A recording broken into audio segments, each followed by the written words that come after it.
Richelieu, 1585 to 1642. 1. Between Two Kings, 1610 to 24.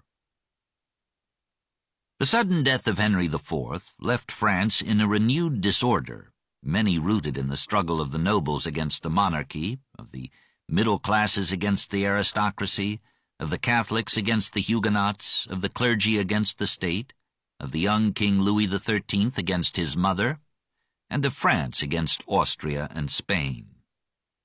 The fascinating and demonic genius who resolved all this chaos into order defeated the feudal reaction, pacified the Huguenots, subordinated the Church to the state, saved Protestant Germany from collapse, broke the power of the encompassing Habsburgs, and raised the French monarchy to domestic omnipotence and European supremacy, was a Catholic priest, the greatest, subtlest, and most ruthless statesman in the history of France.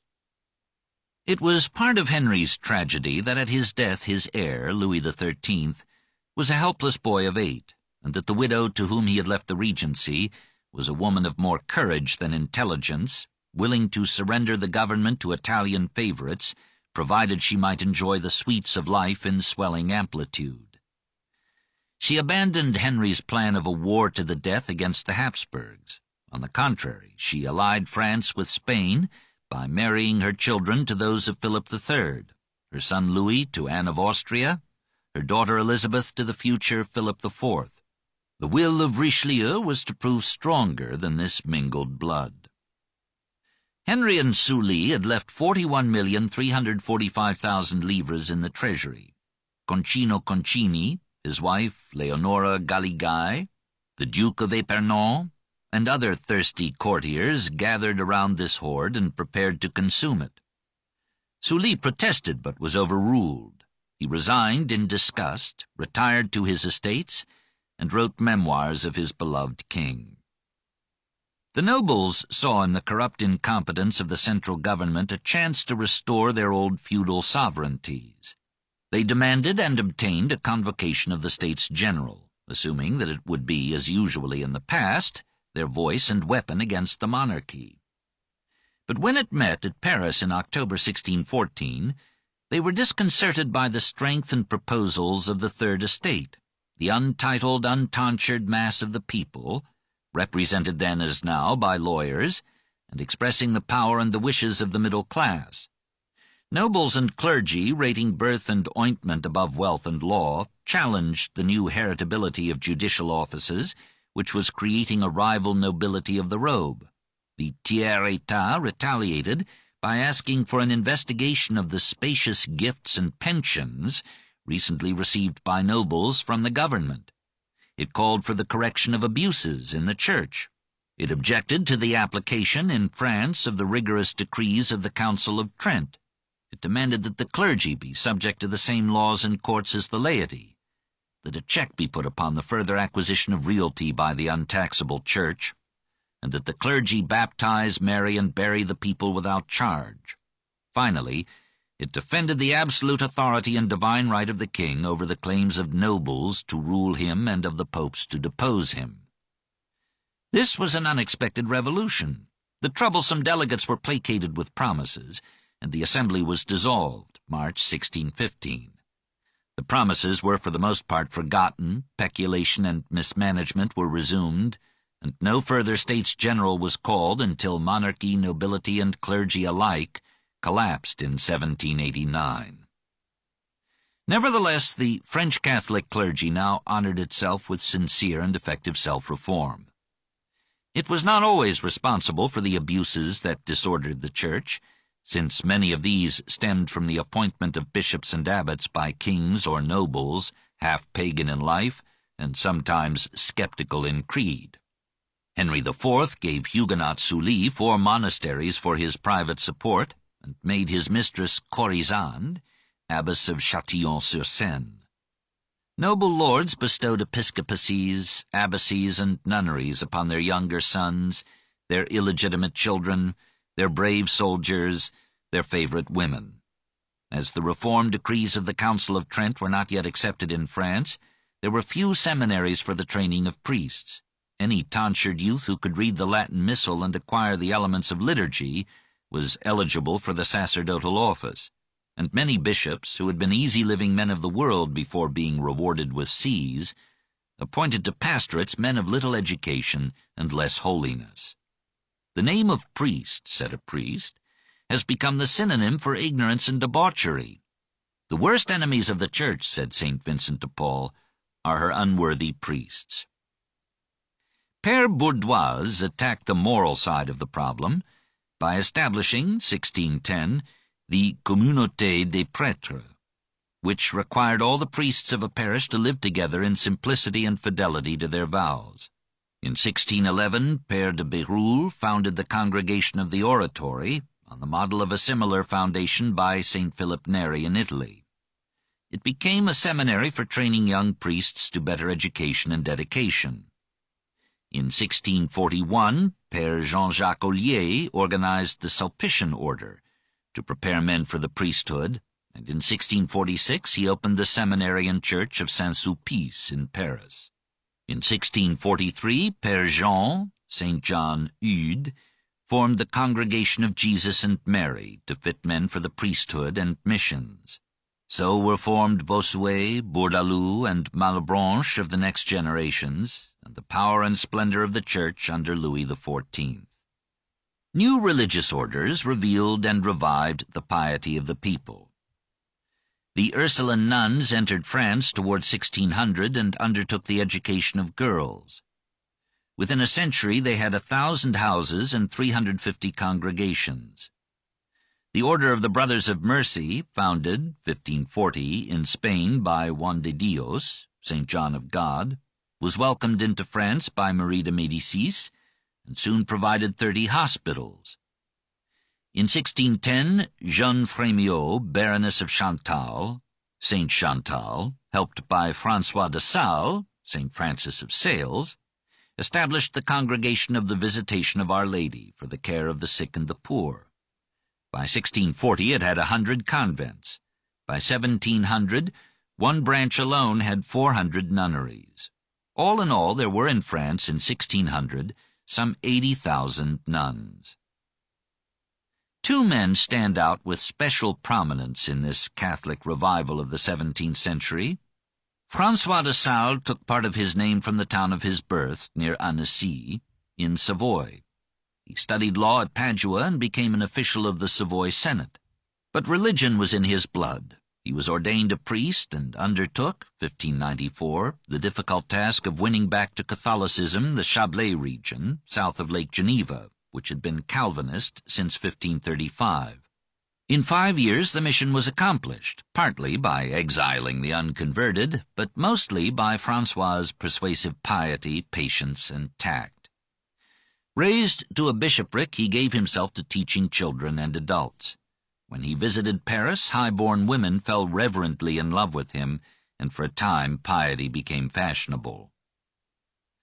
The career of Vincent de Paul followed less traditional grooves. He began as a swineherd, but somehow he found his way to a Franciscan college in Gascony. His father, longing, like every Catholic parent, to get his family into paradise by dedicating a child to the Church, sold a yoke of oxen to send his boy to study theology at the University of Toulouse. There Vincent was ordained priest, 1600. On a voyage in the Mediterranean he was captured by pirates, and he was sold as a slave in Tunis. He escaped, went to Paris, served King Henry's divorced Margot as chaplain, and then became spiritual director to Madame de Gondi. With funds provided by this lady, he organized missions among the peasantry. After nearly every mission he established a conférence de charité for the relief of the local poor, and to provide for the continuance of these foundations, he organized the Congregation of the Priests of the Mission, often called the Lazarists, from the priory of St. Lazarus that served as their headquarters in Paris. As Madame de Gondi was commandant of the French galleys, Vincent took to preaching to the galley convicts. Shocked by their hardships and diseases, he opened hospitals for them at Paris and Marseille, and aroused the conscience of France to better treatment of the prisoners. He persuaded well-to-do women to give periodic service in the hospitals. He raised large sums for charitable distribution, and to administer these and help his ladies of charity, he organized, 1633, the Sisters, whom he preferred to call the Daughters of Charity, now serving humanity in their church in many quarters of the world. Physically unattractive, poorly garbed, resembling some wrinkled, bearded rabbi, Monsieur Vincent, by his labors for the poor, the sick, the criminal, won the hearts of nearly all who knew him. He collected great sums, established hospitals, asylums, seminaries, homes for the aged, retreats for laymen and priests. Volumes have swollen with accounts of his benefactions. During the Fronde of 1648-53 and the blockade of Paris, he supervised the feeding of 15,000 destitute persons. Here, however, dogma overcame charity, and he required a confession of Catholic faith as a condition of receiving food. He joined in the campaign against Port-Royal, but tried to soften the persecution of its nuns. When he died, half of Paris mourned him, and satisfaction was universal when the Church, 1737, enrolled him among her saints. Through him and François de Sales and the undiscourageable Jesuits and the ardent service of innumerable women, French Catholicism experienced under Louis XIII a rebirth of vigor and devotion. Old monastic orders returned to their rules. Nunneries reformed themselves. Now began Port-Royal and its Jansenist saints. Mysticism found new advocates and practitioners of absorption in direct contemplation of God. The young king, caught in the fervor of the age, solemnly placed France under the protection of the Virgin Mary, in order, said the royal edict, that all his loyal subjects might be received into paradise, such being his goodwill and pleasure. Watchmen continued, as in medieval France, to awaken the Parisians each morning with a call to prayer for the departed dead. Réveillez-vous, gens qui dormez, priez Dieu pour les trépassés. But the conflict of creeds continued bitterly. Marie de Médicis adhered faithfully, despite her piety, to the Edict of Nantes, but neither Catholics nor Huguenots were disposed to tolerance. The Pope, his nuncio, and the Catholic clergy denounced the government for permitting heresy. Where Catholics dominated, they disrupted Protestant services, destroyed Protestant churches, homes, sometimes lives. Children were forcibly taken from Huguenot parents on the ground that the parents prevented them from fulfilling their desire to become Catholics. Where Protestants dominated, they retaliated in kind. They excluded the Mass from some 250 towns under their rule. They demanded that the government prohibit Catholic processions in Protestant territory. They ridiculed, disturbed, sometimes attacked such processions. They forbade Protestants to attend Catholic baptisms, marriages, or funerals, and their ministers declared that they would withhold the sacrament from parents whose children married Catholics. Said a famous freethinker, while the Catholics were theoretically more bigoted than the Protestants became more bigoted than the Catholics. The preachers rivaled the Catholic clergy in suppressing heresy and criticism.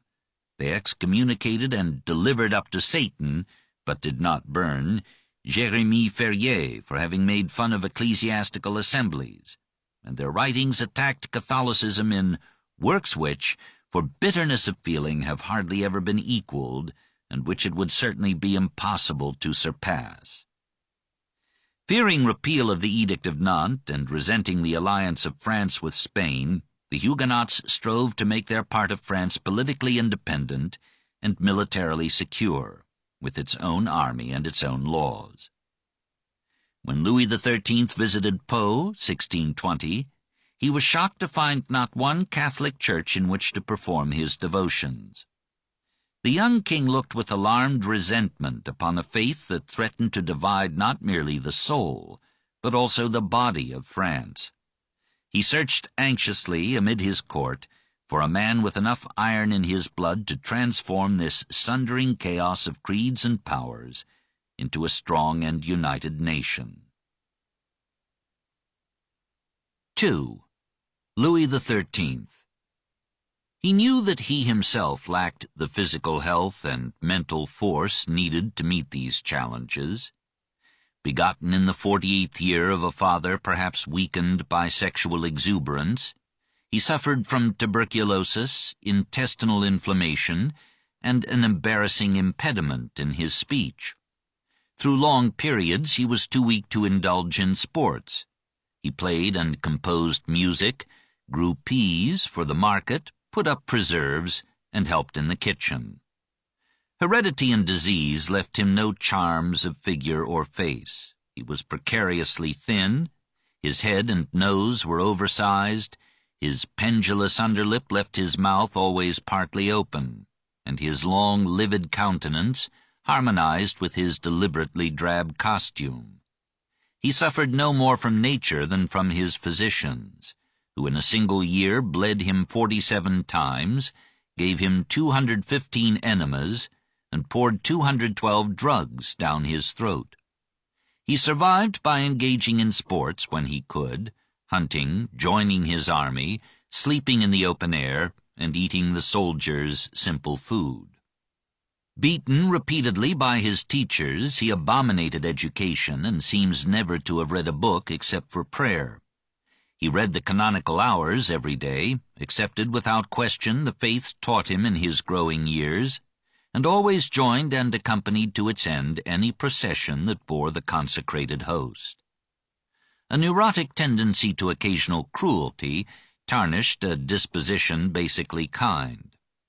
He was shy, secretive, and morose, not much loving a life that had not loved him. His mother considered him feeble-minded, neglected him, and openly preferred his younger brother, Gaston. He responded by hating her and worshipping the memory of his father. He developed an aversion to women, and after some timid contemplation of Mademoiselle de Hautefort's beauty, he gave his affections to young men. Married politically to Anne of Austria, he had to be prodded into her bed. When she miscarried, he left her intact for 13 years. The court advised him to take a mistress, but he had other tastes. Then at 37, yielding to the demands of all France for a dauphin, he tried again, and grateful Anne gave the world Louis XIV, 1638. 2 years later she bore Philippe I of Orléans, who continued his father's appreciation of male charms. Louis was some inches a king. Suddenly, still a lad of 16, tired of Concini's impudence and peculations, he gave secret orders for his assassination, 1617. And when the Queen Mother protested against this termination of her favorite, he banished her to Blois and chose as his chief minister Charles d'Albert, who had suggested the stroke, and who was now made Duke of Luynes. Pressed by the Duke and Pope Paul V, Louis ordered the Huguenots to restore all property that they had appropriated from the Church. When Béarn ignored the decree, he marched into the province, compelled obedience, and brought Béarn and Navarre, once his father's personal realm, under the direct rule of the king. The Huguenots made no immediate resistance, but in 1620 their General Assembly, meeting in their strongest city, La Rochelle, demanded the return of the restored property as belonging to the people rather than to the Church. Moreover, it apportioned France into 8 circles, and appointed for each of them a chief administrator and a council to levy taxes and raise troops. Louis declared that France could not tolerate such a state within a state. In April 1621, he led one army and his generals led 3 others against the Protestant citadels. Several of these were taken, but Montauban, under Henri, Duke of Rohan, held out successfully. Incompetent generals allowed the war to drag on for a year and a half. The peace treaty of October 9, 1622, forbade Protestant assemblies, but left Montauban and La Rochelle in Huguenot hands. During these campaigns, Luynes died, 1621, and Richelieu climbed to power. 3. The Cardinal and the Huguenots. How does a man make his way to the top? In those days it helped to be well born. Armand Jean Duplessis de Richelieu had for mother the daughter of an advocate in the Parlement of Paris, and for his father the Seigneur de Richelieu, Grand Provost of the royal household under Henry IV. The ancient Poitou family inherited the right to recommend to the king a candidate for the bishopric of Luçon. Armand, 21, was so nominated by Henry, 1606. 2 years too young for episcopacy, he hastened to Rome, lied about his age, and delivered before Paul V so handsome a Latin harangue that the Pope surrendered the see.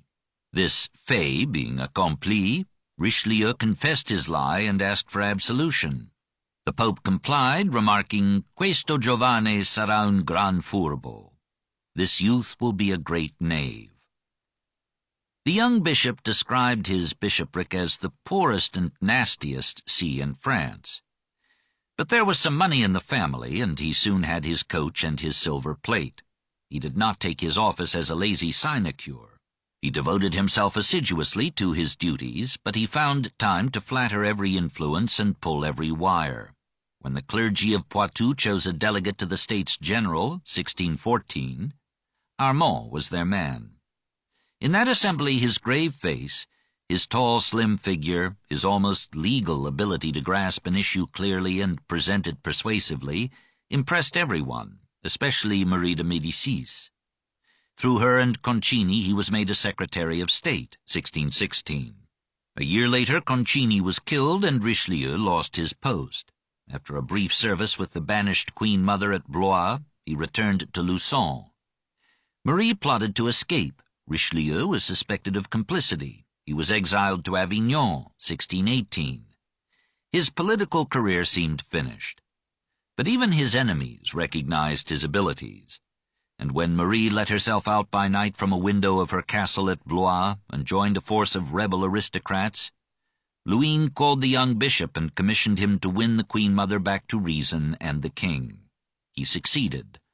Louis secured a cardinal's hat for him and appointed him to the Council of State. Soon Richelieu's superiority of mind and will made itself evident, and in August 1624, aged 39, he became Prime Minister. The king found in him precisely the objective intelligence, the clear purpose, the tenacity of ends, and the flexibility of means wherein he himself was wanting. And he had the wisdom to accept the cardinal's guidance in the triple task of subduing the Huguenots, the nobles, and Spain. In his memoirs, Richelieu remarked appreciatively, "The ability to let himself be served, to delegate authority, is not among the least qualities of a great king." Louis did not always agree with his minister. Sometimes he rebuked him. Always he was jealous of him. Now and then he thought of dismissing him. But how could he reject a man who was making him absolute in France and supreme in Europe, and who was bringing in more taxes than even Sully had gleaned? The spirit of the cardinal showed itself first in his treatment of religion. He accepted without discussion the doctrines of the Church and added a few superstitions surprising in so powerful a mind. But he ignored the claim of the Ultramontanist party that the popes had full dominion over kings. He preserved the Gallican liberties of the French Church as against Rome, and in things temporal he subordinated the Church to the state as resolutely as any Englishman. He banished Father Cossin, who, as the royal confessor, had intervened in politics. No religion, in his view, should mingle with affairs of state. The alliances he formed for France were made with Protestant and Catholic powers indifferently. He applied his principles firmly to Huguenots playing politics. Despite the peace of 1622, they had made La Rochelle a virtually sovereign city under the control of its merchants, ministers, and generals. From that strategic port the merchants plied their trade with the world, and pirates sailed out to seize any booty or any ship, even those of France. Through this port, given Huguenot permission, any enemy of France might enter.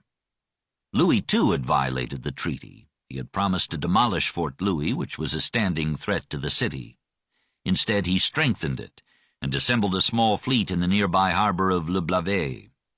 Benjamin, brother to Henri de Rohan, Seigneur de Soubise, commanding a Huguenot squadron, captured this royal fleet and towed it in triumph to La Rochelle, 1625. Richelieu built another fleet, organized an army, and accompanied the king to the siege of the Huguenot stronghold.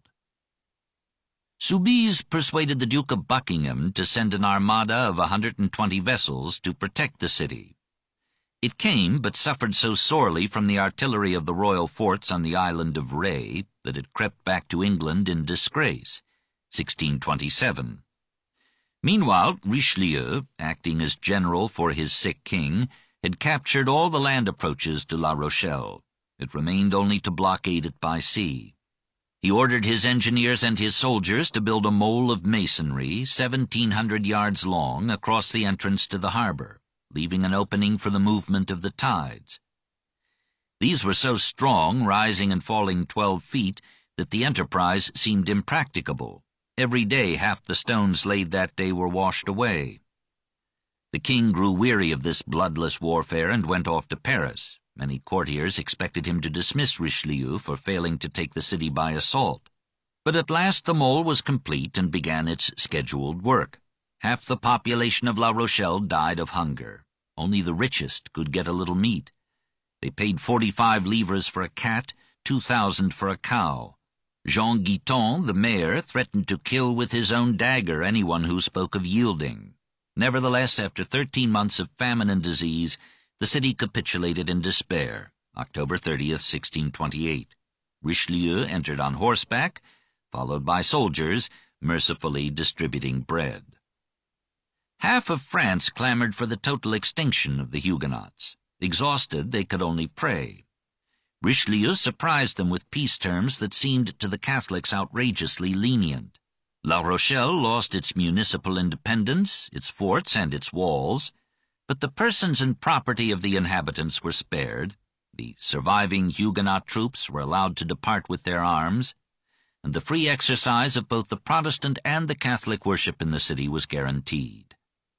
Other Huguenot towns, surrendering, received similar terms.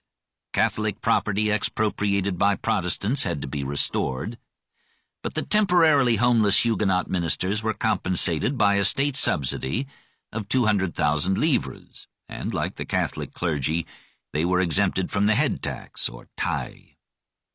A general amnesty was granted to all who had shared in the rebellion. Henry IV's Edict of Nantes was confirmed in every essential by Richelieu's Edict of Grace, June 28, 1629. Positions in the army, navy, and civil service were kept open to all without question of creed. Europe was startled to see French Catholics following and honoring Protestant generals like Turenne, Schomberg, and Henri de Rohan. From that time, said Richelieu, differences in religion never prevented me from rendering to the Huguenots all sorts of good offices. With a wisdom tragically lacking in Louis XIV, the great cardinal recognized, as Colbert was to do, the immense economic value of the Huguenots to France. They abandoned revolt, gave themselves peacefully to commerce and industry, and prospered as never before. 4. The Cardinal and the Nobles. He proceeded with equal resolution and less lenience against the nobles, who still held France to be many and not one. Feudalism was by no means dead. It had fought in the religious wars for control of the central government. The great nobles still had their fortified castles, their armed forces, their private wars, their private courts, their officers of law. They still had the peasantry at their mercy, and charged obstructive tolls on commerce, traversing their domains. France, dismembered by feudalism and religion, was not yet a nation. It was an unstable and agitated assemblage of proud and semi-independent barons, capable at any moment of disrupting the peace and the economy of the state. Most of the provinces were ruled by dukes or counts who claimed their governorships for life and handed them on to their sons. It seemed to Richelieu that the only practicable alternative to this enfeebling chaos was to centralize authority and power in the king. Conceivably, he might have labored to balance this by restoring some measure of municipal autonomy. but he could not restore the medieval commune, which had rested on the guilds and a protected local economy.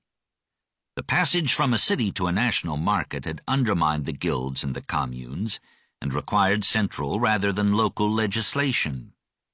To minds frozen in the perspective of today, the royal absolutism desired by Richelieu seems but a reactionary despotism. In the view of history and of the great majority of Frenchmen in the 17th century, it was a liberating progress from feudal tyranny to unified rule. France was not ripe for democracy. Most of its population were ill-fed, ill-clothed, illiterate, darkened with superstitions, and murderous with certainties. The towns were controlled by businessmen who could think in no other terms than their own profit or loss. And these men, hampered at every step by feudal privileges, were not disposed to unite with the lesser nobles, as in England, to establish a parliament checking the royal power. The French parlements were not representative and legislative parliaments. They were superior courts, nurtured and mortised in precedent. They were not chosen by the people, and they became citadels of conservatism. The middle classes, the artisans, and the peasants approved the absolutism of the king as the only protection they could see from the absolutism of the lords. In 1626, in the name of the king, Richelieu issued an edict that struck at the very base of feudalism. He ordered the destruction of all fortresses except on the frontiers, and forbade in future the fortification of private dwellings. In the same year, his older brother having been killed in a duel, he made dueling a capital crime, and when Montmorency-Bouteville and the Count de Chapelle duelled nevertheless, he had them put to death. He confessed himself much troubled in spirit by this procedure, but he told his master, "It is a question of breaking the neck of duels or of your Majesty's edicts." The nobles vowed vengeance and plotted the minister's fall. They found an eager ally in the Queen Mother. Once the patron of Richelieu, she came to hate him when she saw him opposing her policies. When Louis fell gravely ill, July 1630, she and the Queen nursed him back to semi-health and asked, as their reward, the Cardinal's head. In her own palace, the Luxembourg, Marie de Médicis, thinking Richelieu far away, repeated the demand with passionate urgency, and offered as a willing replacement Michel de Marillac, keeper of the seals. Richelieu, coming by a secret passage, entered the room unannounced and confronted the Queen Mother. She confessed that she had told the king that either she or he, Richelieu, must go. The harassed king withdrew and rode off to his hunting lodge at Versailles. Courtiers flocked around Marie, rejoicing in her expected victory. But Louis sent for Richelieu, confirmed him as prime minister, assured him of the royal support, and signed an order for Marillac's arrest. The plotting nobles were thrown into angry confusion by that day of dupes, November 10th, 1630. Marillac was allowed to live, but his younger brother, a marshal of France, was later indicted on a charge of peculation, and was rather summarily put to death, 1632. Louis ordered his mother to retire to her chateau at Moulins and to withdraw from politics. Instead, she fled to Flanders, 1631, formed a court in exile at Brussels, and continued to work for Richelieu's fall. She never saw the king again. Her other son, Monsieur, Gaston, Duke of Orléans, raised an army in Lorraine and led it in open rebellion against his brother, 1632. He was joined by several nobles, among them the highest in France, Henri, Duke of Montmorency, governor of Languedoc. Thousands of the aristocracy rallied to the revolt. Near Castelnaudary, September 1st, the 37-year-old Montmorency engaged the forces sent against him by Richelieu. He fought till brought down by 17 wounds. His and Gaston's army, rich in titles but poor in discipline, fell to pieces under attack, and Montmorency was captured. Gaston surrendered and, as the price of pardon, named his accomplices. Louis ordered the Parlement of Toulouse to try Montmorency for treason. Its verdict was death. The last of the ducal Montmorencys died without fear or complaint, saying, "I hold this decree of the king's justice for a decree of God's mercy." Most of France condemned the cardinal and the king for unfeeling severity. Louis replied, "I should not be king if I had the feelings of private persons," and Richelieu defended the execution as a necessary notice to the aristocracy that they too were subject to the laws. "Nothing so upholds the laws," he said, "as the punishment of persons whose rank is as great as their crime." Two further obstacles remained to Richelieu's supremacy: the governors and the Parlement. Resenting the loss of provincial revenue through malversation and incompetence in noble governors and in bourgeois or petty noble magistrates, the cardinal sent to each district intendants to supervise the administration of finance and justice and the enforcement of the laws. These royal appointees took precedence over local officials of whatever rank. Local autonomy declined, efficiency and tax collections rose. Anticipated in some measure by Henry IV, suppressed by the nobles in the Fronde, consolidated by Louis XIV, adapted by Napoleon, this system of intendants became a major feature of the centrally controlled bureaucracy that henceforth administered the laws of France. The Parlement of Paris thought it opportune, under a weak monarchy, to extend its functions from the registration and interpretation of the laws to the role of an advisory council to the king. Richelieu would not brook such rivalry to his Council of State. Probably under his prodding and with his sharp phrasing, Louis summoned the leaders of the Parlement and told them, "You are constituted only to judge between Master Peter and Master John. If you go on as at present, I will pare your nails so close that you will be sorry." The Paris Parlement yielded, and the provincial Parlement followed suit. Even their traditional functions were curtailed. Richelieu set up extraordinary commissions to try special cases. France became a police state. The cardinal's spies were everywhere, even in the salons. Lettres de cachet, orders in secret, became a frequent instrument of government. Richelieu was now, in effect, King of France. 5. The Cardinal Supreme. With this concentrated power in his hands, he did everything for France, little for the people. He thought of France as a power, not as a sum of living individuals. He did not idealize the common man, and he probably thought it dulce et decorum that such men should die for their country. He would sacrifice them to make the future France secure from Habsburg encirclement. He labored far into the night at the business of the state, but almost always on foreign policy. He had no time to improve the economy, except to ferret out tax evaders and bring revenue and intelligence to Paris with less leakage on the way. In 1627 he organized a public post. Taxes were still collected by financiers to whom they had been farmed. These men had exacted twice, sometimes thrice the amount they transmitted to the government. The nobility and the clergy were exempt from the major taxes. Clever businessmen and the hordes of officials found ways of avoiding or appeasing the collectors. Towns paid a small composition to escape the poll tax. The brunt of the burden fell upon the peasantry. Richelieu bled it to destitution to make France the strongest power in Christendom. Like Henry IV, he preferred to conquer enemies with money rather than with blood. Many of the treaties with which he waged war included subsidies to allies and douceur to potential foes. At times, desperate for funds, he advanced his own money to the treasury. Once he hired an alchemist to make gold. Taxation and the state corvée, unpaid labor on the roads, cooperated with drought, famine, pestilence, and ravages by soldiery to bring peasants near to suicide. Several killed their families and themselves. Starving mothers killed and ate their infants, 1639. In 1634, according to a probably exaggerated report, a fourth of the population of Paris begged. Periodically and sporadically, the poor rose in revolts that were mercilessly suppressed. Richelieu used the taxes to build armies and a navy. Right would not be heard unless it spoke with guns. Having purchased the office of Grand Admiral, he fulfilled its functions resolutely. He repaired and fortified harbors, established arsenals and provision depots at the ports, built 85 ships, founded pilot schools, trained marine regiments. He raised 100 regiments of infantry, 300 troops of cavalry. He restored discipline in the army.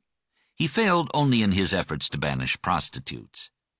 With his revitalized armament, he faced the chaos of foreign relations bequeathed by the regency of Marie de Médicis, returned to the policy of Henry IV, and directed all his forces to one goal: the liberation of France from the cordon of Habsburg power in the Netherlands, Austria, Italy, and Spain. Marie had allied France to Spain. That is, in Richelieu's view, she had submitted to the enemy, and she had alienated those on whom Henry IV had relied as friends, the English, the Dutch, and the Protestants of Germany. With the quick strategic eye of a general, Richelieu saw in the Valtelline passes that connected Austria and Spanish Italy the key to the united power of Spain and the empire to exchange supplies and troops. For 12 years he struggled to win those passes. His wars against the Huguenots and the nobles distracted and defeated him. But he retrieved with diplomacy far more than he had lost in war. He had won to his faithful service François Leclerc de Tremblay, who had taken the name Joseph on becoming a Capuchin monk. Father Joseph was sent everywhere on delicate diplomatic missions and performed them skillfully, and France began to pair the grey-garbed monk as Eminence Grise, his grey eminence, with the red-robed Richelieu as Eminence Rouge. So aided, the cardinal vowed that he would prove to the world that the age of Spain is passing and the age of France has come. In 1629, the epochal conflict in Germany seemed about to end in the complete triumph of the Catholic Habsburg emperor over the Protestant princes. Richelieu turned the tables with money. He signed with Gustavus Adolphus, 1631, a treaty by which the virile King of Sweden, aided by 1,000,000 livres a year from France, was to invade Germany and rescue the Protestant states. The ultramontanists of France denounced the minister as a traitor to the faith. He retorted that neutrality was treason to France. When Gustavus died in victory at Lützen, 1632, and most German princes yielded to the emperor, Richelieu actively entered the war. He expanded the French armies from 12,000 in 1621 to 150,000 in 1638. He helped the revolt of the Catalans in Spain. His diplomacy gave him control of Trier, Koblenz, Colmar, Mannheim, and Basel. His troops took Lorraine and forced their way through Savoy to Milan, the center of Spanish power in North Italy. Then the pendulum of fortune veered, and all these victories seemed meaningless. In July and August 1636, a strong force of Spanish and imperial troops crossed the Netherlands into France, took Aix-la-Chapelle, Aachen, and Corbie, advanced to Amiens, laid waste to the green valleys of the Somme and the Oise.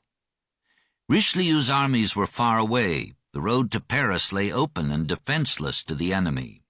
The Queen Mother in Brussels, the Queen in Saint-Germain, and her pro-Spanish party in France rejoiced and counted the days before the cardinal's expected fall.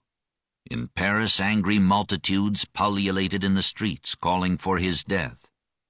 But when he appeared among them, outwardly calm on his stately horse, no one dared touch him, and many prayed God to give him strength to save France.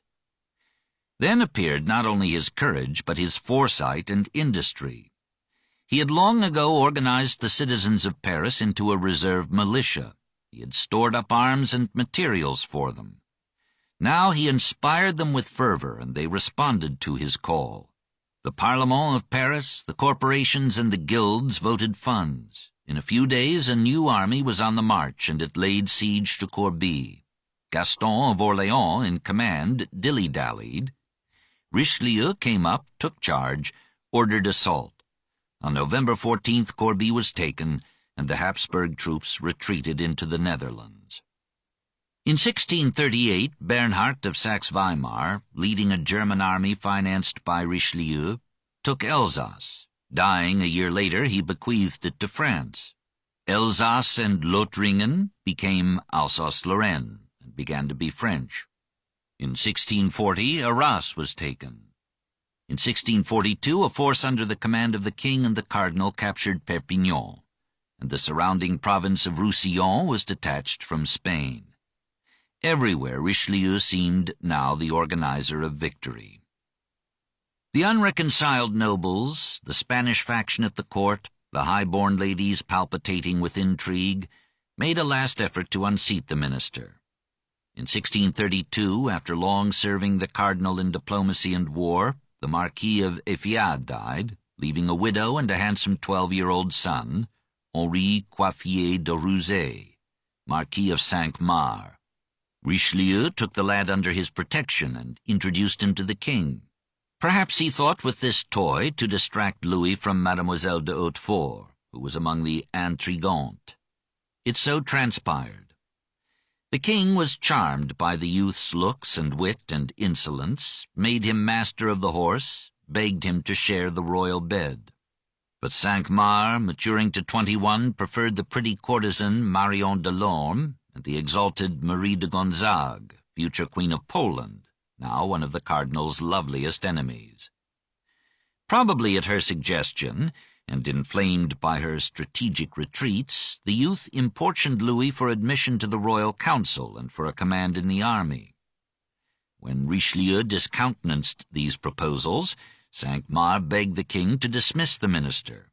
Refused, he joined Gaston of Orléans, the Duke of Bouillon, and others in a plot to surrender Sedan to a Spanish army.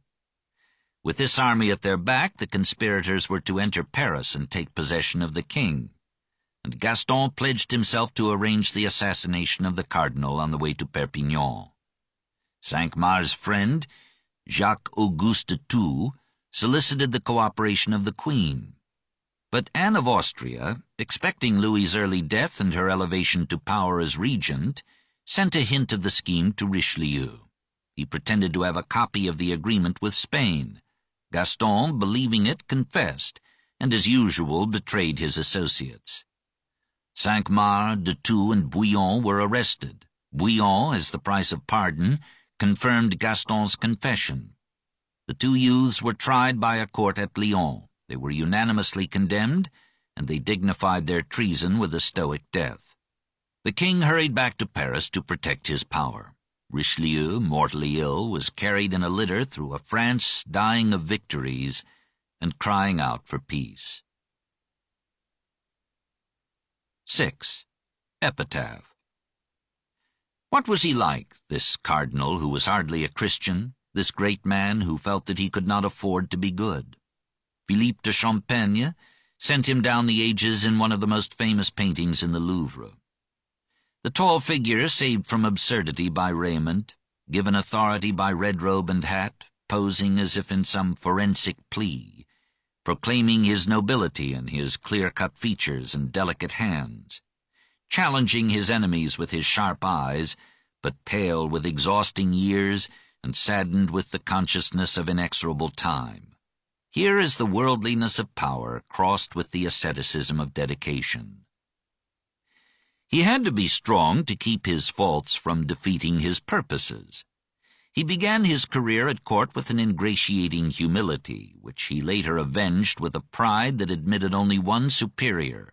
Once, when the queen visited him, he remained seated, a discourtesy permitted only to the king.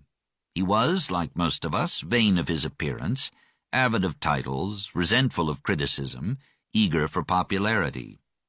Jealous of Corneille, he wished to be known also as a dramatist and a poet.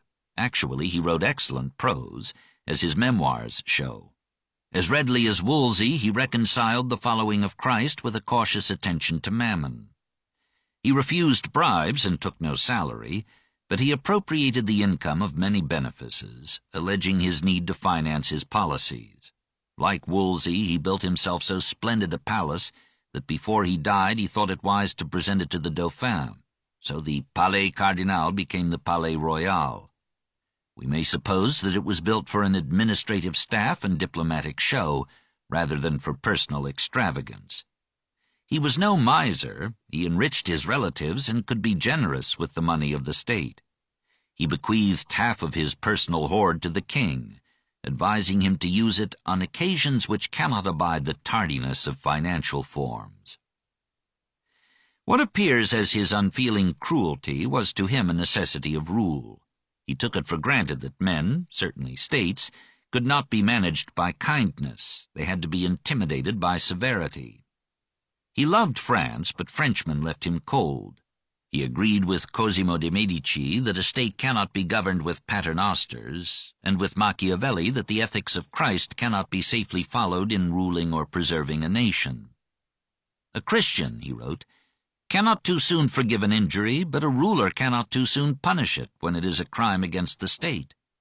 Without this virtue, of severity, which becomes mercy in so far as the punishment of one culprit prevents 1,000 from forgetting it, states cannot survive. It was Richelieu who gave currency to the phrase raison d'état, that is, the ethical code must give way to reasons of state. He seems never to have questioned the identification of his policies with the needs of France. Hence he persecuted his personal enemies as firmly as he punished the foes of the king. Within his castle and his diplomatic front he was human, longed for friendship, and felt the loneliness of the exalted. Talleyrand's gossipy historiette would have us believe that Richelieu tried to make a mistress of Marie de Médicis, who was 20 years older than he. It is highly improbable. There are other legends of the cardinal's secret amours, even with Ninon de l'Enclos, and it would not have violated the mores of the time if the harassed statesman had consoled himself with contours. All that we know clearly of his affections is that he was profoundly attached to his niece, Marie-Madeleine de Combalet. Widowed soon after marriage, she wished to enter a convent, but Richelieu persuaded the Pope to forbid it. He kept her near him to manage his household, and he received from her a devotion intenser than most loves. She dressed like a nun and concealed her hair. Richelieu conducted himself toward her with all due propriety, but the queens refused her the benefit of any doubt and gave a lead to gossip that added another sting to the cardinal's tale. He loved not man nor woman neither, and both took their revenge. What he had above all was will. Few lives in all history have been so unified in their aim, so undeviating in its pursuit. The laws of motion could not be more constant. We must admire his devotion to his tasks, his wearing himself out in them through years of labor and nights without sleep. He dedicated those labors to those who could sleep without fear under cover of his sleepless care. We must concede him a surpassing courage, which faced powerful nobles and scheming women, stood them off, killed them off, dauntlessly, amid repeated plots against his life. He risked his head time and again on the issue of his policies. He was seldom well. Having contracted a fever from the marshes of Poitou, he was subject to repeated headaches, which sometimes lasted for days on end. Probably his nervous system was genetically weak or congenitally injured. One sister was feeble-minded, one brother was for a while insane, and court rumor said that the cardinal himself had fits of epilepsy and mad hallucinations. He suffered from hemorrhoids, boils, and a disease of the bladder. As in Napoleon's case, his political crises were occasionally complicated by inability to urinate. More than once his illnesses led him to think of retiring. Then, imprisoned in his will, he took hold again and fought on. We cannot judge him fairly unless we see him wholly, including features that will take form as we proceed. He was a pioneer of religious toleration. He was a man of wide and sensitive culture, a connoisseur of music, a discerning collector of art, a lover of drama and poetry, a helpful friend of men of letters, the founder of the French Academy. But history properly remembers him above all as the man who freed France from that Spanish dominance which had resulted from the religious wars and which, in the League, had made France a pensioner, almost a dependency of Spain. He achieved what Francis I and Henry IV had longed and failed to do. He broke the cordon strangulaire with which Habsburg powers had encircled France. Later pages must detail the far-seeing strategy whereby he decided the 30 Years' War, saved German Protestantism as the ally of Catholic France, and made it possible for Mazarin to mold the constructive Peace of Westphalia. For France itself, he created unity and strength at the cost of a dictatorship and a royal absolutism that in time generated the Revolution. If it is a statesman's prime duty to make his people happy and free, Richelieu fell far short. Cardinal de Retz, a shrewd but not impartial judge, condemned him as having established the most scandalous and dangerous tyranny that perhaps ever enslaved a state. Richelieu would have replied that the statesman is required to consider the happiness and freedom of future generations as well as of his own, that he must make his country strong to guard it against alien invasion or domination, and that for this purpose he may justly sacrifice a present generation for the security of its successors. In this sense, Richelieu's Spanish rival, Olivares, rated him the ablest minister that Christendom has possessed these last 1,000 years. Chesterfield ranked him as the ablest statesman of his time and perhaps of any other. His return from his final victory at Roussillon was the funeral procession of a still-living man. From Tarascon to Lyon he took a barge on the Rhone. At Lyon he remained till Cinq-Mars and de Thou were tried and dead. Then, weak from the pain of an anal fistula, he had himself carried to Paris in a litter borne by 24 men of his bodyguard, and large enough to contain a bed for the dying man, a table, a chair, and a secretary to take dictation of army orders and diplomatic messages. 6 weeks that death march took, and along the road people gathered to get a glimpse of the man to whom they could give not love, but fear, respect, and reverence, as the awesome embodiment of both church and state, the vicar of God and king. Arrived in Paris, he was moved into his palace without leaving his couch. He sent in his resignation to his master, who refused to accept it. Louis came to his bedside, nursed him, fed him, wondered what he would do if this incarnate will should cease. The cardinal's confessor, giving him the last sacrament, asked him if he had forgiven his enemies. He answered that he had never had any except the enemies of France. After a day of coma, he died, December 4th, 1642, aged 57. The king decreed an entire week of funeral ceremonies. Through a day and a half, sightseers filed by his corpse. But in many provinces people kindled bonfires in gratitude that the Iron Cardinal was dead. He continued for a time to rule France. He had recommended Giulio Mazarini as successor to his ministry. Louis complied. He left 10 volumes of memoirs, recording the actions of the state as if they had been not his, but the king's. In his final years he had dedicated to Louis a testament politique, to serve after my death for the administration and conduct of your realm. Here, amid some platitudes, are precise and pithy maxims of government, in a style rivaling any other prose of the time. He advises the king to avoid war as something for which his majesty was by nature unfit. It is more profitable and more glorious to reconcile a dozen enemies than to ruin one. Besides, he confided, the French are not constituted for war. At the start they are all ardor and bravery, but they lack the patience and phlegm to await the propitious moment. As time goes on, they lose interest and become soft, to the point where they are less than women.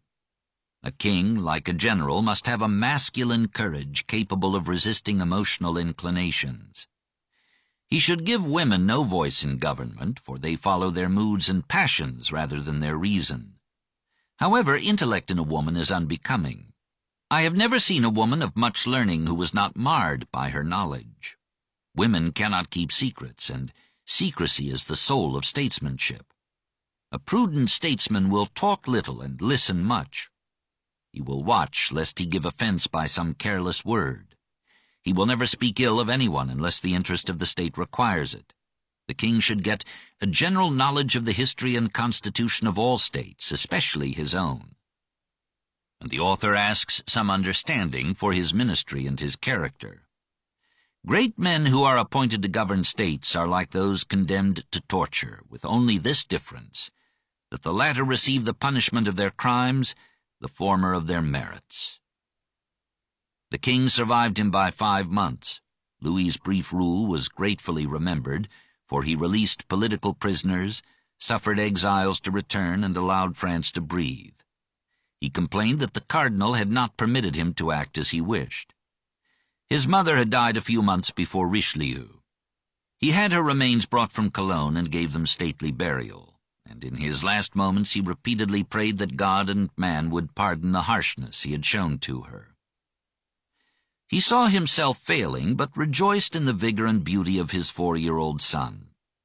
"What is your name?" he asked playfully. "Louis XIV," answered the boy. "Not yet, my son, not yet," said the king, smiling. He bade the court accept the regency of the queen until his son should come of age. When he was told that death was near, he said, "Then, my God, I consent with all my heart." He died on May 14, 1643, aged 41.